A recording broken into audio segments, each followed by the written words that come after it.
Bien, pues ya estamos en la última clase de ética pastoral, hoy con algunos de los pastores aquí en presencial, pero también dejamos esta grabación para los que quieran seguir el curso. Y hoy vamos a ver el asunto del sumo bien, o como se dice en latín, del sumum bonum. Este sumum bonum es una parte importante de cómo es. Ya dejaré el nombre de la bibliografía que estamos poniendo para poder ver este tema.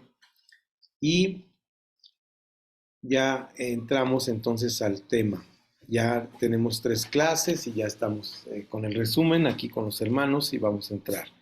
Entonces empezamos diciendo que el sumo bien tiene que ver con algo muy importante que vamos a mencionar como un antecedente de un libro que se llama Ética, un enfoque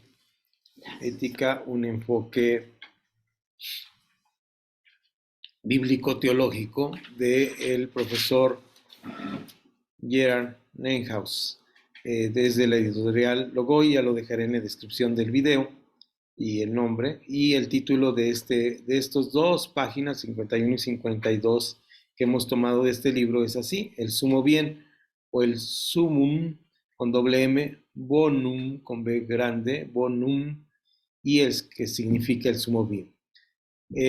Dice el profesor Gerard que vivimos de las ideas. Lo que nos diferencia, dice en el primer párrafo, entre los seres vivos que tienen vida y existencia en nuestro alrededor de nosotros, es que nosotros tenemos ideas. Este es el mundo de las ideas, y estas ideas se manifiestan en algo que él manifiesta como ideales. Esa es la palabra a la cual llega después de habernos hablado antes en el libro de las ideas. Nos dice que llegamos a tener ideales. Eso se manifiesta en que nosotros somos diferentes a ellos porque nosotros tenemos ideales. Los animalitos viven él nos dice, por el instinto, por el empuje, por la supervivencia, pero no tienen ideales. No tienen la idea a dónde van. No tienen este ideal de saber qué es esto. De hecho, su capítulo empieza diciendo: cada vida consciente es una vida que tiene un ideal. O sea, tenemos un lugar a donde llegar, ¿verdad? Me recuerda esto, naturalmente, el libro de Eclesiastés, que lo menciono frecuentemente, este versículo que me impacta, que después de hablar del tiempo, dice: Él puso en el hombre las ansias de eternidad, ¿no? Ese versículo nos habla precisamente del ideal. Es decir, nos damos cuenta que somos finitos y que hay una parte infinita. Pero ¿qué cosa es un ideal? Nos pregunta. Esto es lo que nos tenemos que preguntar constantemente. ¿Qué cosa es un ideal? Pregunto, como siempre, a los alumnos que están aquí y para los que escuchan la grabación en diferido, ¿qué es un ideal? Recuerden ustedes que aquí en nuestra clase todas las preguntas son para abrir nuestra mente, no tienen que ser correctas. ¿Qué piensan ustedes que es un ideal? Y el ideal son las ideas que tienen y que no deben de estar basadas en un reglamento, sino solamente está basado en tu sentir, en lo que tú comprendes, en lo que tú quieres o la forma en que tú ves las cosas. Ok, muy bien, ese es un ideal. ¿Alguna otra idea? Lo que dijo. No sé. Poco hubo un partido donde marcaron un gol y comentando entre varios aficionados o comentaristas del deporte, dijeron ellos: es que yo creo que la debería de haber marcado y debería de haber hecho. Y un árbitro que estaba ahí presente dijo: es que esos son tus pensamientos, pero hay un reglamento que lo marca y que dice ciertas reglas, y esas eran sus ideas de manera de cómo hacer las cosas, pero no estaban basados en un reglamento. Entonces a veces llega a lastimar los sentimientos de las personas, los ideales, porque no están basados bajo un reglamento. Sí, ahí tenemos el problema de la palabra idealista. Alguien que es idealista, a veces alguien que está fuera de lugar, ¿verdad? ¿Algún otro comentario sobre qué es un ideal? Muy bien. Vamos a lo que dice Gerard. Gerard dice que es lo bueno que anhelamos. Un ideal es lo bueno que anhelamos. Es decir, yo quisiera esto bueno, ahora quisiera otro cafecito, ahora quisiera otro tecito, ¿verdad? Es lo bueno que anhelamos. Y los seres humanos anhelamos lo bueno, ¿verdad? Anhelamos lo bueno. Él nos enfatiza que cada ser humano, cada persona, tiene un concepto de lo bueno, pero ese concepto, aunque pareciera universal, no es el concepto eterno o el sumo bien. Eso es muy importante analizar, no es el sumo bien. Eh, Sin embargo, él reconoce que en la filosofía del mundo hay algo que trata de unirlo como la unidad de la vida humana. Es decir, el sumo bien también podría decirse que es la unidad de la vida humana. Y esto es importante que de esto deducimos lo que es el sumo bien, de la unidad de todo lo que piensan los hombres, es como el conjunto, es decir, aquí está todo lo bueno que pensamos los hombres, esto sería el sumo bien. Pero él va más allá y nos habla en la siguiente página de un filósofo que se llamó Aristóteles. Aristóteles, en un tratado de ética, ¿cómo se lee ahí, amor? Nicomaqueo, a Nicomaquea, ética Nicomaquea. Él dice, ¿me ayudas a leer ese párrafo que está entrecomillado, por favor, Esther? Si existe, si está grande o te lo subo Sí, más. está bien. Si existe un fin de nuestros actos deseados por sí mismo y los demás por él, y es verdad también que no siempre elegimos una cosa en vista de otras, ello sería tanto como remontar al infinito y nuestro anhelo sería vano y miserable.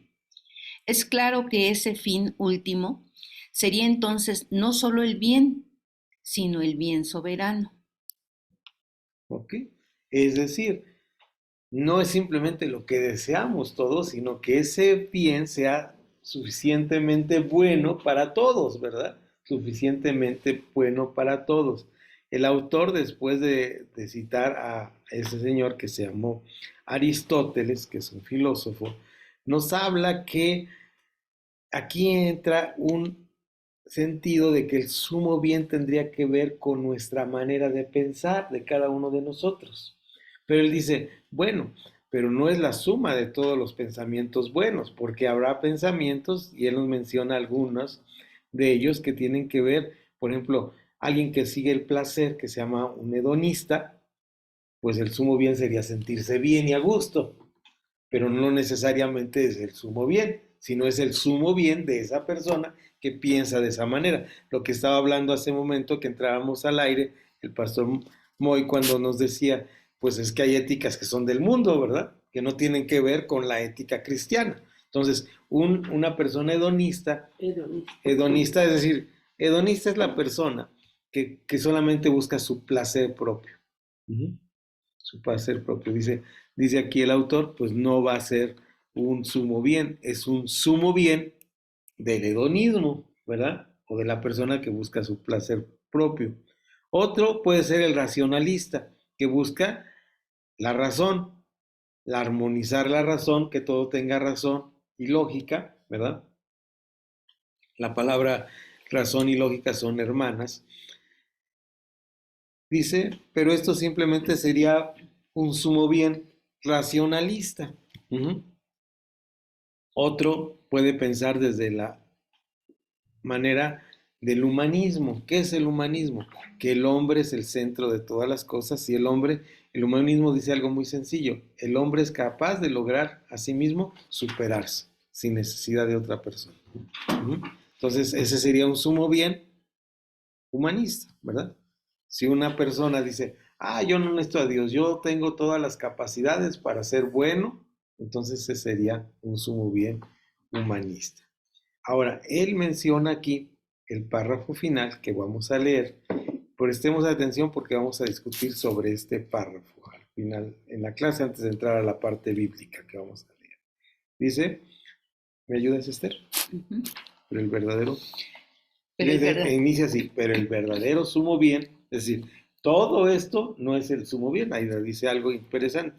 pero el verdadero sumo bien del hombre no puede ser sino uno, único y unificado.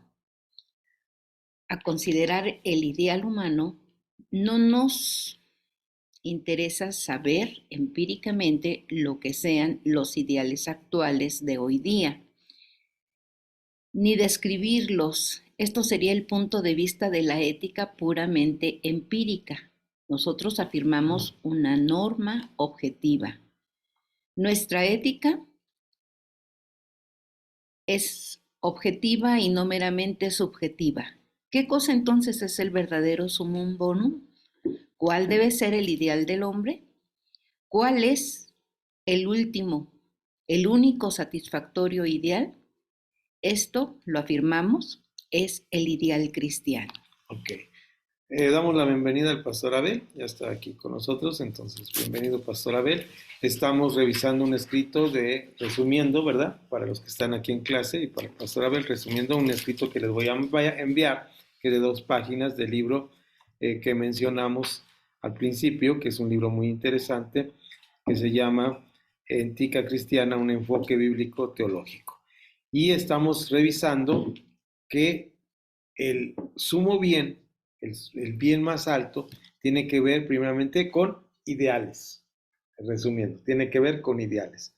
Pero esos ideales que los resumimos diciendo que todos los seres vivos tenían muchas cosas naturales como es la supervivencia, todo lo natural para actuar, ¿verdad? Como el instinto, es diferente en el hombre porque el hombre tiene un lugar a donde llegar. Lo hace por algo bueno, tiene el sentido del bien y del mal. Pero que hay, de acuerdo al ideal, hay diferentes tipos de ideales. Un ideal, y este es el resumen de esta parte, para hacer la pregunta, un ideal puede ser de diferentes puntos de vista. Mencionamos 3, pero puede haber más. Del hedonista, del racionalista y del humanista. El hedonista, ¿qué piensa del sumo bien? ¿Cuál sería lo más importante? ¿A qué lugar quiere llegar? El egoísmo, al placer, ¿verdad? El racionalista, a entenderlo por medio de la razón. El humanista, a llegar por sí mismo, para ayudar a otros. a ayudar a otros, yo soy suficiente, mi empleo, mi profesión, todo esto es humanismo. Por eso vivimos una sociedad humanista. Nuestra filosofía actual es una filosofía humanista. De hecho, dicho entre paréntesis, muchas iglesias son profundamente humanistas en sus preceptos y ponen primero lo humano antes que lo divino, ¿no? Entonces, esto es. Entonces, el último párrafo que leyó Esther nos habla, entonces, el gran sumo bien debe ser verdadero, debe ser único y unificado. ¿Y cuál es ese único bien? Entonces la pregunta aquí nuevamente no tenemos que dar una respuesta completa, pero lo vamos a ver en el libro de Tito, que tiene que ver y vamos a hablar de esto un poquito. ¿Qué cosa entonces es el verdadero sumum bonum? ¿Qué cosa sería? Es la pregunta. Dice Filipenses, no recuerdo, creo que es capítulo 2, dice que buscan lo suyo propio y no buscan lo de Cristo, ¿no? Ajá. Y esa parte, el sumo bien es buscar lo que Cristo quiere de nosotros, Sí. no lo que nosotros buscamos o que queremos encontrar, ¿no? Ajá. Y es tan interesante el sumo bien que tiene que ver con la pregunta que me hiciste algún día, despojarnos de nosotros mismos hasta ese grado, ¿verdad? Si alguien quiere seguirme, tiene que despojarse de sí mismo. Dice, someteos unos a otros en el temor de Dios, es el llamado al cuerpo de Cristo. Y este sometimiento, pues significa dejar mis intereses, dejar mis formas de pensar. Dice Mateo, dice que el que quiera ser primero debe dejar que todos primero sean Sí, y sí. servirles para que después Él sea. Sí, sí. Esa parte que la Iglesia Católica no ha entendido, cuando Jesús le dice a los que quieren llegar a ser, yo quiero estar arriba, ¿verdad? Ujú. Yo quiero estar en el primer piso, yo quiero estar de los de arriba, le dice, no sabes lo que pides, porque aquí esa parte que estás mencionando, el que sirve, y dice, en el mundo ustedes están acostumbrados a que los manden, pero en el reino de Dios es diferente. Aquí el que va a ser grande va a ser el que va a servir. Y va a ser grande porque hay algo nuevo que se llama comunidad de fe, donde todos tenemos este piso parejo, ¿verdad? Este piso parejo. Por eso, dicho entre paréntesis, y lo vimos en la pastoral, cuando estuvimos hablando de la pastoral, muchos cursos atrás en Aquila y Priscila, vimos este ejemplo de si esta mesa pesadísima que tenemos aquí para dar la clase, de madera muy firme, si la quisiéramos cargar, ¿qué sería lo más lógico de los que estamos aquí? ¿Cómo la podríamos cargar? Uno de cada esquina y uno en medio. Y todos al mismo tiempo, jalar. Si nombramos al pastor, pastor, y le decimos, usted cárguela, nosotros aquí vemos. Y es lo que pasa en muchas iglesias, ¿no? ¿Por qué no podrá el pastor con la iglesia? Pues porque es trabajo de todos, ¿verdad? En la comunidad. Entonces, ¿qué es este sumo bien? ¿Cómo lo podemos descubrir? ¿Cuál debe ser el ideal del hombre? ¿Cuál es el último y el único satisfactor ideal? Aquí entra en un tema muy importante, porque dice el Salmo, el Señor es mi pastor y nada me faltará. Ahí está hablando de un satisfactor. En el Sermón del Monte Jesús dice, dense cuenta, ¿por qué se afanan? El problema es el afán. No tenemos satisfactores cuando llegamos el afán, ¿no? Está esa frase famosa del hombre más rico del mundo, Rockefeller, que dicen que repitió en otro programa de televisión, que dice, ya tienes salud, ya tienes el suficiente dinero y dice, $1 más, ¿verdad? $1 más. Entonces, ese es el afán, ¿verdad? Es el afán de decir, quiero algo más. Ahora, no es malo tener las cosas. Pablo dice en primera a los Corintios, en los primeros capítulos, dice, les recuerdo que ustedes ni son los más ricos, ni son los más inteligentes. Dice, pero yo no me fui como con mi sabiduría. Él tenía conocimiento, él tenía un estudio, vamos a decirlo, a los pies de Gamaliel, que lo podía respaldar, pero dice, yo fui con poder y palabra de Dios. O sea, el último de los casos es, ¿qué es el satisfactor ideal? ¿Qué es lo que me satisface? Tener dinero, tener salud. No, lo que me satisface a mí es ese ideal, saber a dónde voy. Y esto lo afirmamos, es el ideal cristiano. O sea, el sumo bien, el bien más alto, el sumum bonum es el ideal cristiano. Ahora sí vamos a la parte de entenderlo en la palabra de Dios. Ahí me voy a decir a Esther lo que va a leer. También, Pastor Abel, si nos puede ayudar con alguna lectura desde allá, si tiene posibilidad, lo puede hacer. Estamos, repito la cita para que quede clara, es Tito, el libro de Tito, está después de Timoteo, son de las famosas cartas pastorales, el capítulo 3. Yo voy a empezar a leer hasta donde me alcancen los ojos y viendo los versículos y luego tú me ayudas acá en el capítulo, aquí tienes ya el capítulo 3. Y fíjense bien cómo el sumo bien es algo que tenemos que ver aquí, que no lo dijo Gerard más que capítulos más adelante, pero no podemos leer todo el libro de Gerard porque realmente es muy denso. Se dieron cuenta, lo que leímos es así como pesadón, ¿no? Entonces, pero vamos a tratar de simplificarlo en lo simple que lo pone Pablo en la palabra de Dios en Tito. Recuerden aquí que entonces este ideal cristiano tendría que ver con las relaciones que tenemos. La ética cristiana pastoral tendría que ver con las relaciones que tenemos. La ética no se da sin las relaciones, con lo que hacemos, con los que nos enfrentamos con los demás. Y fíjese bien, Pablo está hablando, y volvemos a los usos y costumbres bíblicas, Pablo está hablando aproximadamente en el año 60 Él ha sido perseguido por el Imperio Romano, pero él reconoce que cuando en Gálatas dice, venido el cumplimiento del tiempo, reconoce que este Imperio Romano fue usado por Dios para abrir los caminos para que el Evangelio fuera predicado. Dice Pablo, he llevado el Evangelio hasta el último rincón de la tierra. Gracias a que al Imperio Romano. Y el Imperio Romano no era una cosa buena. Volvemos a la parte esta que estábamos mencionando. El Imperio Romano era un imperio sanguinario, asesino, que reprimía, ¿ah? Que entre ellos había muchos vicios, muchas cosas malas cuando invadían un pueblo.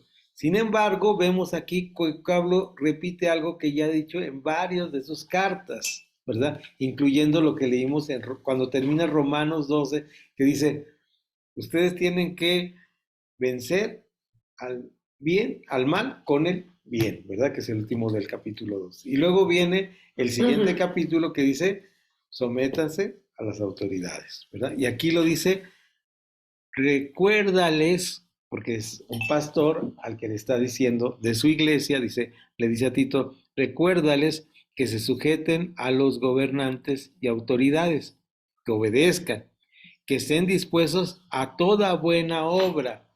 Entonces, el sumo bien del cristiano se manifiesta o sale a la luz con las buenas obras, con las buenas obras.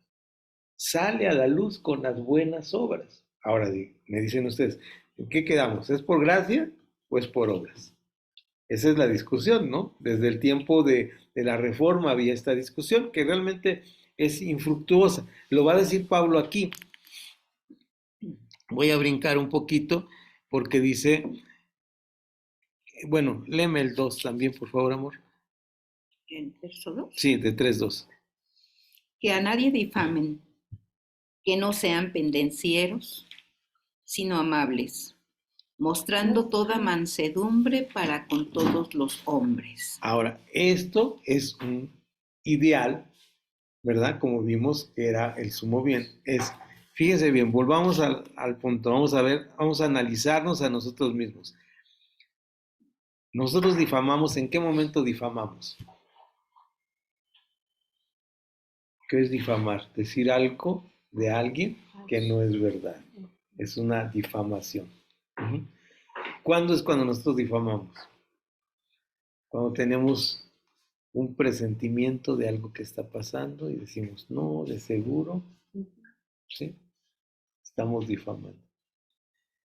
En mi vida, yo cuando estaba leyendo esa tarde y les quería poner un ejemplo, se vino a mi mente un ejemplo que para mí es doloroso y me cuesta trabajo contarlo, ¿sí? Cuando alguien me dijo, ya perdiste una hija, revisa tu vida, Esther lo recuerda. Fue para mí, ¿sí? Y yo dije, lo que estaba haciendo esta persona era difamándome. Y qué fácil es abrir la boca, ¿verdad? O la bocota. Cuando nosotros estamos en esta circunstancia, a veces nosotros estamos pensando en esta manera, difamándonos. Ubico al pastor Manuel, que le damos la bienvenida. Aquí tenemos unos. Les aviso que está ahí. Se robó mi café. Mi té. Bien, bienvenido, pastor Manuel. Está Gracias, maestro. Estoy difamando. Gracias. Bueno, estamos, le ubico, pastor Manuel.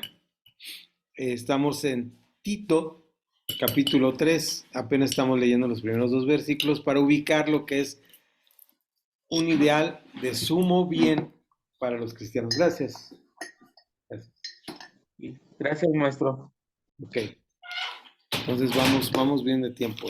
Vamos a tener tiempo, pastor.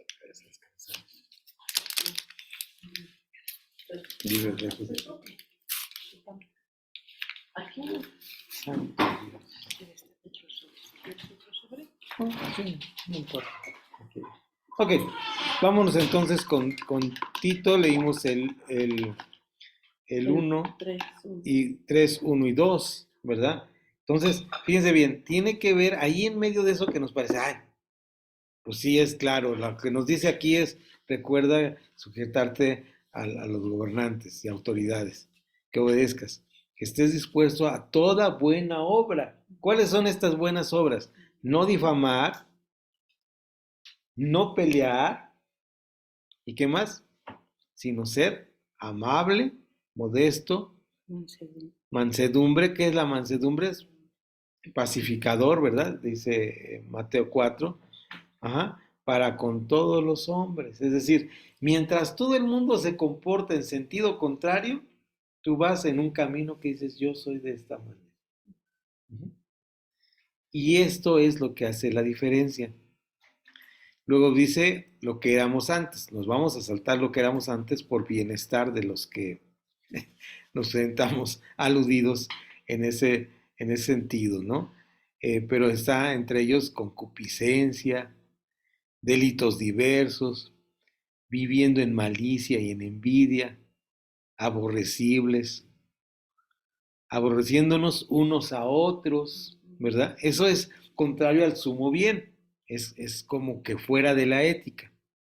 Pero cuando se manifestó la bondad de Dios nuestro Salvador y su amor para con los hombres, nos salvó no por obras de justicia, es decir, no por hacer cosas buenas vamos a ser salvos. Por eso les decía que Pablo lo aclara aquí perfectamente. No por obras de justicia que nosotros hubiéramos hecho, sino por su misericordia. Y el domingo pasado prediqué sobre esta palabra misericordia, que quiere decir dolor de corazón. La cardia o cordia, ¿verdad? Como lo pronuncian algunos, es el corazón. Y veíamos otra palabra, ¿verdad? Que era fren. La palabra griega fren, que no lo tiene aquí, es la palabra razón o pensamiento, que nosotros la tenemos acá en nuestro conocimiento, en la frente. Fren. ¿Fren? Fren, así, como frente, pero no más sin. Fren. Fren. El fren, aunque no está esa palabra en la Biblia porque es un griego más antiguo al que se escribió la Biblia, ese fren es la razón, es de lo que hablábamos. Y la misericordia tiene que ver con los sentimientos. Es decir, ¿y por qué lo hizo Dios? Porque Dios se manifestó de esta manera, salvándonos, y su amor para con los hombres nos salvó, no por obras de justicia que nosotros hubiéramos hecho, sino por su misericordia. Le dolió el corazón que fuéramos pecadores. Le sigue doliendo que nosotros como cristianos cometamos. Por eso dice, contristamos el Espíritu Santo. No quiere decir que se esconde, aunque es una parte que lo interpretamos así, sino que se pone muy triste, ¿verdad? Y nosotros somos unos perversos que no nos importa. Entonces, tenemos que tener esto en cuenta. El cual derramó en nosotros abundantemente. Perdón, me salté algo, ¿sí, verdad? Por el lavamiento. Por el lavamiento, ajá. De la regeneración. Ajá, es decir, nos hizo nuevos. Y por la renovación en el Espíritu Santo. Es decir, nos dio el nuevo nacimiento, lo que mencionaba hace rato Pastor Moy, nos hizo nuevos en muchos sentidos, y eso es en el Espíritu Santo, el cual derramó en nosotros abundantemente por Jesucristo nuestro Salvador. Ahí está una obra trinitaria que nos hace nuevas criaturas, para que justificados, úsese la palabra justificados, no justos. Cuando eres justo, no, soy justificado por su gracia. Aquí está la palabra, la gracia, que decíamos no puede ser tomada como menos, es algo muy valioso. Venimos a ser herederos conforme a la esperanza de la vida eterna. El ideal del cristiano es, ¿qué cosa? La vida eterna. ¿Se dan cuenta? El ideal del cristiano es la vida eterna. Lo que dijimos de Eclesiastés nos puso ansias de eternidad. Nos sabemos en la presencia de Dios desde este momento, con el trabajo que ahora nos ha dejado, esperando el momento en el cual Él nos llame a su presencia. Ahora sí, hermanos, pasamos a la parte medular de lo que para mí es la ética cristiana, que se encuentra en Tito capítulo 3, versículo 8 al 11. Léelo, por favor, Esther, de en voz alta y fuerte. Palabra fiel es esta, y en estas cosas quiero que insistas con firmeza, para que los que creen en Dios procuren ocuparse en buenas obras. Estas cosas son buenas y útiles a los hombres, pero evita las cuestiones necias y genealogías y contenciones y discusiones acerca de la ley, porque son vanas y sin provecho. Al hombre que cause divisiones después de una y otra amonestación, deséchalo, sabiendo que el tal se ha pervertido y peca y está condenado por su propio juicio. Ahora bien, lo que está leyendo Esther de la traducción de Casero de Reina, la revisión 60, en palabras de Pablo escritas, pero por obra del Espíritu Santo como palabra de Dios, nos está diciendo, palabra fiel es esta. O sea, este es, después de que nos dijo que nuestra esperanza es la vida eterna, dice, palabra fiel es esta. Y en estas cosas quiero que insistas con firmeza, es parte de nuestra vida. ¿Y qué es parte de nuestra vida? Para que los que creen en Dios procuren ocuparse en buenas obras. Es decir, por un lado tenemos que, ¿cómo podremos saber qué es la ética cristiana como veníamos? Porque las personas se les ve en el rostro que hacen cosas buenas. Y hace la comparación antagónica de las personas que están siempre causando conflictos, ¿verdad? Entonces, nuestra labor es hacer obras buenas, ¿no? Obras buenas. Y con esto cierra Pablo su carta. Sí, Pastor Abel, adelante con su comentario, antes de decir cómo cierra Pablo. Adelante, Pastor Abel, puede. Ya, Por ejemplo, la ética pastoral no va asociada con los frutos del Espíritu. Es decir, o sea, si tenemos una ética pastoral tendríamos que estar asociándola con los frutos del Espíritu, ¿no? Con la paz, la benignidad, la paciencia, perdón, la benignidad, el dominio propio, ¿no? Sí, puede ser un buen enfoque y lo podríamos agregar aquí.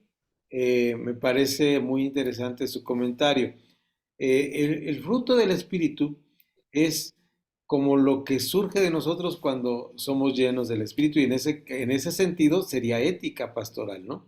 Sería ética pastoral también los requisitos que se necesitan para ser pastor.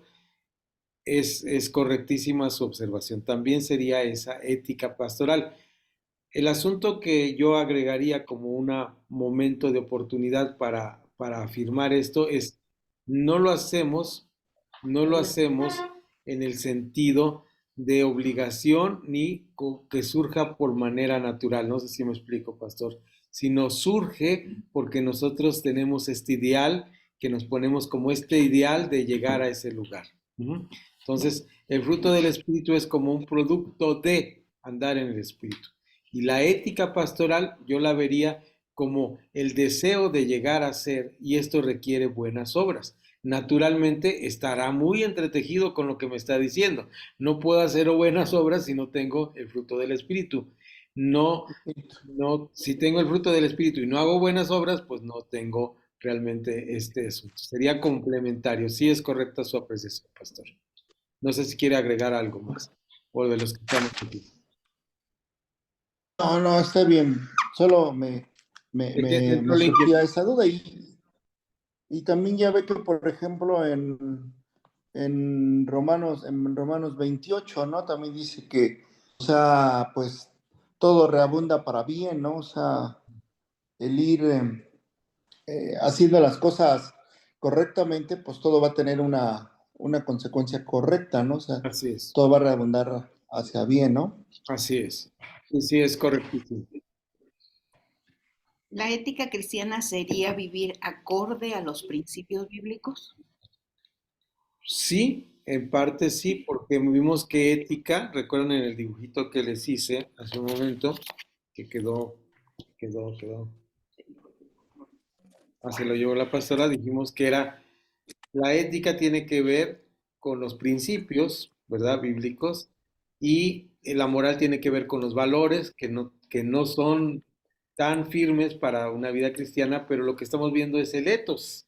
El ethos es de dónde surge ese ideal, y ese ideal naturalmente surge de la idea que nosotros tenemos de llegar a ser buenas personas y caminar en buenos caminos, ¿verdad? Entonces, ética pastoral sería nuestro sumo bien, sería tengo la idea de hacer esto, voy caminando para allá, tengo este propósito de hacerlo. Es decir, y cada vez, para que ustedes lo entiendan, cada vez nos acostumbramos tanto a hacer las cosas buenas que no nos damos cuenta que no cuesta trabajo hacerlas, ¿verdad?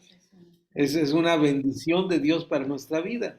En ese sentido, vamos caminando en ese camino y ya no nos cuesta trabajo no tener esa parte que vimos ahí de hacer todo esto, sino realmente somos pacificadores, somos personas de bien, cumplimos todo esto y eso sería como la ética. Pero sí, pastor, engloba todo esto, naturalmente, todo esto. Es decir, no podemos dejar ninguno de los aspectos que vamos en el Nuevo Testamento cuando Pablo habla sobre ética, que como les dije anteriormente, es muy frecuente que lo haga, tanto en Efesios como Romanos, como a Timoteo, como a Tito, como lo estamos viendo aquí. Entonces, vean ustedes cómo cierra Tito en su libro, en algo muy interesante, que sería la conclusión. Mañana voy a hablarte de este tema, eh, eh, no, el domingo voy a hablar de ese tema, y es el siguiente, vean ustedes. Dice, eh, sí, Pastor Abel, adelante antes de leer.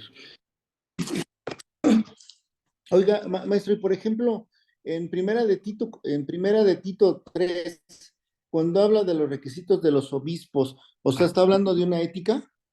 Sí, Ya ve que dice, palabra de fiel, dice, si alguno anhela obispado, buena obra desea, pero es necesario que el obispo sea sí. irreprensible, marido de una sola mujer, sobrio, prudente, decoroso, hospedador, apto para enseñar. O sea, ¿está hablando de una ética?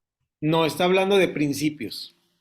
De una ética, sí, de principios, ¿sí? Pero ahora estamos en la parte de abajo, donde estamos diciendo de dónde surge, del ethos, de la razón por la cual llega a ser eso. ¿Sí me explico? Y sí, ahí en 1 Sí, sí. Timoteo, cuando habla de esto, es importante hacer este comentario, ya que lo tocó, pastor. Estos que le llaman requisitos son lo que debiera llegar a cumplir. Porque si nosotros en la modernidad buscáramos que todos pudieran palomita para el pastorado, pues no podríamos muchos de nosotros hacerlo, ¿verdad? Sino es la aspiración a llegar a hacerlo, que precisamente es lo que estamos hablando como el sumo bien, el ideal que tengo de llegar. Yo quiero, aspiro a esto que está delante de mí. ¿No? Es como cuando usted ofrece un puesto de trabajo y dice, usted va a hacer su actividad y usted necesita llegar a tener este expertise en estos campos. Naturalmente ya tiene un perfil, usted escoge una persona que puede llegar ahí. Un pastor lo escogemos, dice que no sea neófito, ¿verdad? Que no sea dado al vino, ¿verdad? Entonces, todo esto es como lo que requerimos que tenga, pero obviamente, pues puede haber alguno que falle en alguno de los aspectos, o que no esté al 100 en alguno de los aspectos.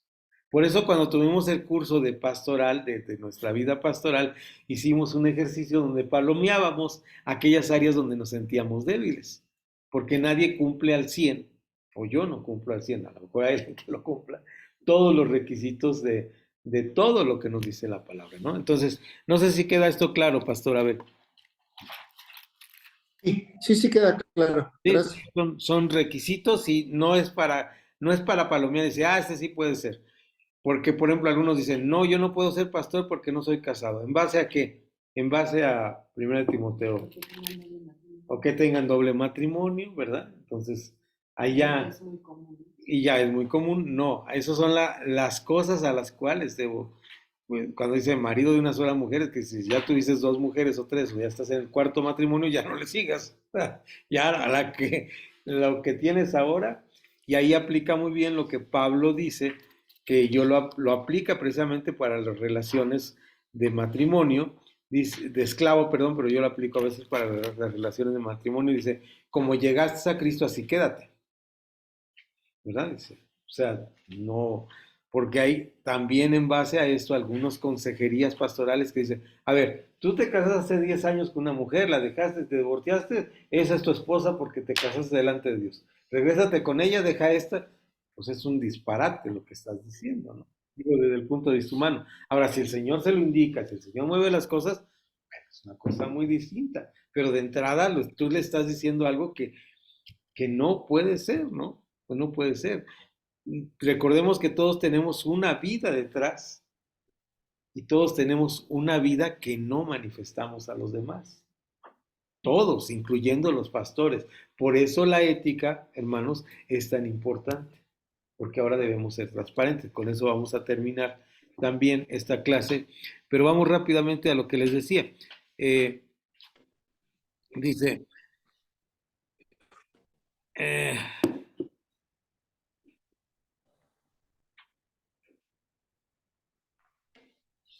permítanme, se me perdió.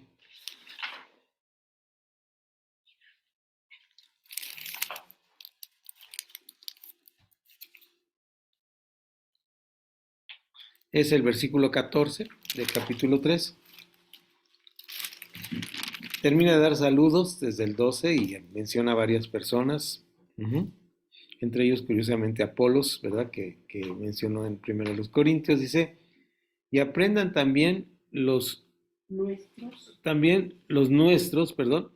y aprendan también los nuestros a ocuparse en buenas obras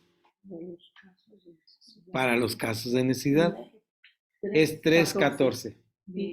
Tito 3:14. Sí. Vuelvo a leer. Y aprendan también los nuestros a ocuparse en buenas obras para los casos de para los casos de necesidad. Para que no sean sin qué cosa? Sin fruto. Ahí está lo que hablaba el pastor Abel, ¿no? Ajá. Es decir, es obvio que el fruto del Espíritu, ¿sí? El fruto. Por eso hablaban de eso, ¿no? Sí, por eso es necesario ese fruto que se manifiesta en diferentes áreas de nuestra vida, el fruto del Espíritu, para que no sean sin fruto. Y es ahí cuando nuestra vida va a reflejar a los demás esa vista. Voy a tener que buscar el pasaje porque no tuve el cuidado de buscarlo, pero es 2 carta a los Corintios. ¿Qué dice tú? Dice, a nadie damos ocasión de tropiezo para que nuestro ministerio no sea vituperado, antes bien nos recomendamos a Dios. Es 2 a los Corintios 6. 6:3 es la cita correcta.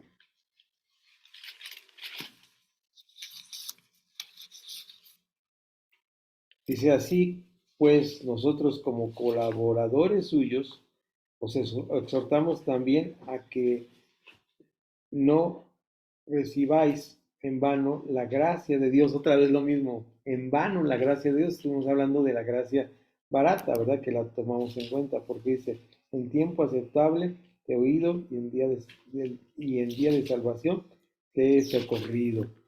Y aquí, ahora es tiempo, ahora el tiempo aceptable, y aquí el día de salvación. Y aquí, ahora el día de salvación. Y luego el versículo 3 que les mencioné, no damos a nadie ninguna ocasión de tropiezo. Fíjense la palabra que utiliza aquí Pablo en la traducción que hace Casero de Regla. Ninguna ocasión de tropiezo. O sea, no está hablando aquí, es como la parte ética más importante que tiene que ver con el diálogo. No es ni siquiera una discusión si es bueno tomar té de manzanilla, como estoy tomando ahora con crema de esta marca, ¿verdad? O no. La discusión es, a nadie doy ocasión de ¿qué cosa? de tropiezo. Es decir, nuestras vidas deben ser transparentes, para que nuestro ministerio no sea vituperado. ¿Qué es vituperado? ¿Qué dijimos que era vituperado? Que hablen mal de él. Ahora dice, bueno, van a hablar toda clase de mal contra vosotros, pero que sea mintiendo. ¿Sí? Pueden decir de nosotros misa, como dice el dicho, pero que sea mintiendo, ¿verdad? Entonces, antes bien nos recomendamos en todo como ministro de Dios, en mucha paciencia, en tribulaciones, en necesidades, en angustias, en azotes, en cárceles, en tumultos, en trabajos, en desvelos, en ayunos, en pureza, ya se me acabó los ojos, en ciencia, en longanimidad, que es como mucha paciencia, en bondad, en el Espíritu Santo, en amor sincero, en palabra de verdad, en poder de Dios, con armas de justicia a diestra y a siniestra, por honra y por deshonra, por mala fama y por buena fama, como engañadores pero veraces, como desconocidos pero bien conocidos, como moribundos, mas he aquí vivimos, como castigados, mas no muertos, como entristecidos, mas siempre gozosos, como pobres, mas enriqueciendo a muchos, como no teniendo nada, mas poseyéndolo todo. Parafraseando a lo que dijo el profesor Gerard Neuhaus, tenemos un ideal o un sumo bien delante, ¿verdad? Por eso podemos inclusive poder caminar como lo dijo Pablo, ¿no? En este sentido, ese es el sumo bien que tenemos. Y esta es, bueno, la clase 4, que es complicada porque habla de este sumo bien. Les mandaré el escrito resumido, cambiando algunas palabras para que lo tengan. Y este libro de ética cristiana es muy interesante porque me dio mucha luz, que era, como dijo Pastor Moy, no es una ética más, es la ética verdadera del sumo bien del hombre. No se trata de una ética del doctor o de la ética pastoral, no es una ética más para nosotros como pastores. La ética pastoral es el sumo bien de nosotros para estar presentes en su reino desde el punto espiritual. ¿Comentarios finales?